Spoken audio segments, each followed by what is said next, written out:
Avec cette 6e journée de mobilisation contre la réforme des retraites, les grévistes jouent leur dernière carte pour dire stop au gouvernement. L'armée ukrainienne refuse d'abandonner le combat à Bakhmout dans l'est de l'Ukraine. Kiev va envoyer des renforts. La crise de l'asile s'accentue en Belgique. Plus de 3000 migrants vivent dans les rues de Bruxelles. Les ONG dénoncent le manque de logement et de volonté politique. Manifestations historiques, grèves reconductibles, mais aussi des routes bloquées. Ce mardi, les grévistes veulent mettre la France à l'arrêt. Avec plus de 300 manifestations et des dizaines d'actions de blocage prévues partout en France, les syndicats jouent leur va-tout face au gouvernement à quelques jours d'une probable adoption de la réforme des retraites au Sénat. Cette 6e journée de contestation marque le lancement ou la poursuite de grèves reconductibles dans plusieurs secteurs, des transports aux raffineries, en passant par l'énergie, le commerce ou les déchets. De très fortes perturbations sont prévues mardi dans les transports urbains et ferroviaires. Dans le secteur de l'énergie, chez EDF, le mouvement a démarré vendredi après-midi à l'appel de la CGT. Les grévistes ont prévu de baisser la production d'électricité. Selon les syndicats, les expéditions de carburant étaient également bloquées mardi matin à la sortie de toutes les raffineries de France. D'après plusieurs sondages, les Français restent majoritairement opposés à la réforme des retraites. Épicentre des combats dans l'est de l'Ukraine, la ville de Bakhmout est devenue la priorité de Kiev. Le président Volodymyr Zelensky a ordonné lundi à l'armée ukrainienne de renforcer la défense de la ville tout en mettant fin aux spéculations sur un retrait. Les troupes russes tentent maintenant depuis plusieurs mois d'encercler cette ville symbole. La présidence ukrainienne avait auparavant indiqué que les commandants en chef des forces armées s'étaient prononcés en faveur de la poursuite de l'opération défensive et d'un renforcement de leur position à Bakhmout. Du côté russe, ce sont les combattants du groupe paramilitaire Wagner qui sont en première ligne dans la bataille. Ville de quelques 70 000 habitants avant la guerre, Bakhmout est devenue, du fait de la longueur de la bataille et des lourdes pertes subies par les deux camps, le symbole de la lutte entre Russes et Ukrainiens.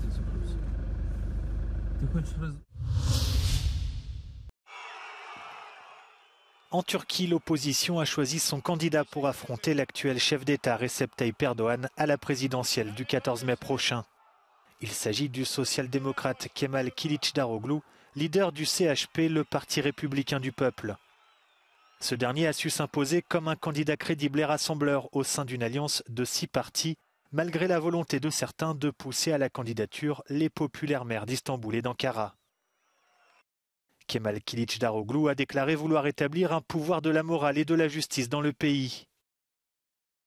De son côté, Recep Tayyip Erdogan, dont la popularité a souffert de la crise économique que la Turquie continue de traverser, devra répondre devant les électeurs de la lenteur des secours dans les heures qui ont suivi le tremblement de terre du 6 février. La catastrophe a fait près de 46 000 morts et plus de 3 millions de déplacés dans le pays.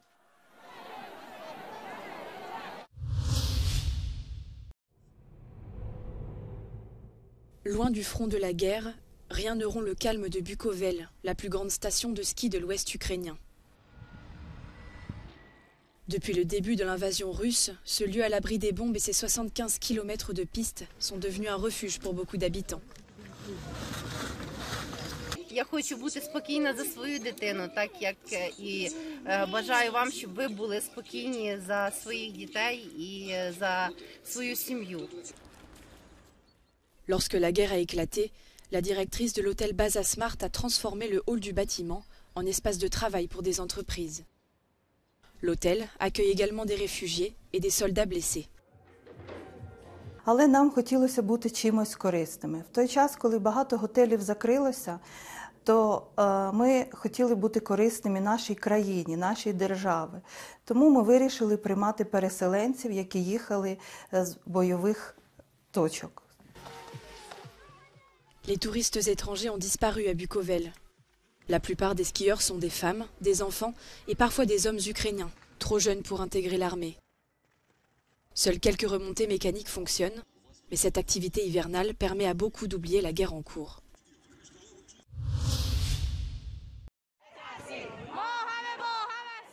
En Iran, des parents d'élèves se sont rassemblés devant le ministère de l'Éducation à Téhéran et dans d'autres villes du pays. Ils exhortent le gouvernement à réagir au plus vite après une série d'empoisonnements dans des écoles réservées aux filles. Depuis fin novembre, plusieurs centaines de cas d'intoxication au gaz ont été signalés dans une cinquantaine d'établissements, selon le décompte officiel. Ce lundi, l'ayatollah Ali Khamenei s'est exprimé pour la première fois sur cette affaire devant la presse.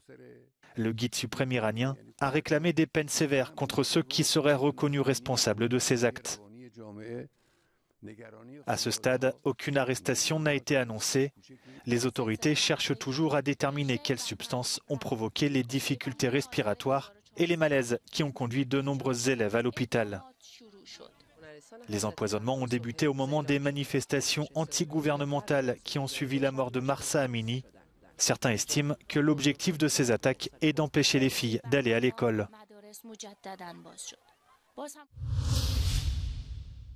Séoul a annoncé un plan visant à indemniser les victimes sud-coréennes du travail forcé et de l'esclavage sexuel au Japon pendant la Seconde Guerre mondiale. Parmi les objectifs, réchauffer la coopération bilatérale entre les deux pays, une coopération souvent mise à mal par des contentieux historiques.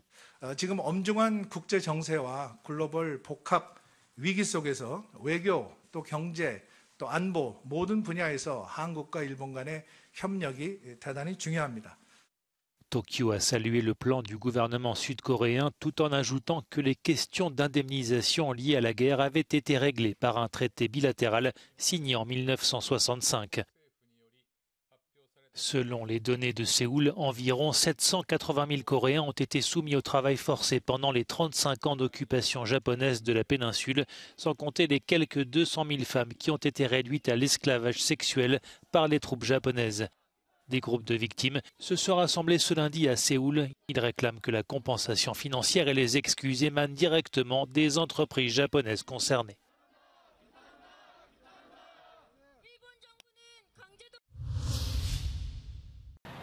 C'est une crise de l'asile qui prend de plus en plus d'ampleur à Bruxelles, à quelques kilomètres du quartier européen. Des réfugiés ont installé un camp de fortune le long du canal dans la capitale belge. Ils sont exposés au vent et aux températures froides dans l'attente de l'analyse de leur dossier. Plus de 250 personnes patientent depuis des mois pour pouvoir s'enregistrer. Ils vivent dans la rue avec un accès sommaire à l'eau et avec très peu de ressources alimentaires. FEDASIL, l'agence fédérale belge en charge de l'accueil des réfugiés, répond qu'elle n'a plus de place disponible, un manque à l'origine de cette crise. Mohamed a 30 ans. Ce Somalien a traversé la Méditerranée en bateau pour arriver dans les rues de Bruxelles, où il attend depuis 6 mois. It's very hard because I don't have nothing, and I don't have house. I don't have money, I don't have work. The money is for really, it's important when you work it, that is better. And I don't know how can I go to work when you don't have any safety of house, like where you can sleep. Also some social, when you don't have it, how we can help you. You cannot work, you know, that is my point also, is my big problem. Médecins sans frontières a mis en place une douzaine de toilettes mobiles et un accès à de l'eau potable. Mais pour l'association, cette crise ne se résume pas à un problème de logement disponible. Elle estime que la question des demandeurs d'asile est un dossier politique, un dossier qui ne permet pas de gagner des voix. There's currently no political will to get a solution to this problem. It's not a simple and it's not an easy problem to solve, because even if you created new places, they would quickly get filled up by the new incoming persons. And there are a number of bottlenecks within the asylum system which need to be taken care of. But right now, for these people, there is a very simple solution, and that is asking the different communes of Belgium to take a number of persons and basically distribute all the 3,000 persons or so who are currently waiting for a center in the different communes in Belgium. Les autorités belges soulignent que le pays a reçu l'année dernière 100 000 demandes de protection, un record. Elles ajoutent que la Belgique se situe pour la même période au 7e rang de l'Union européenne en matière d'accueil des réfugiés.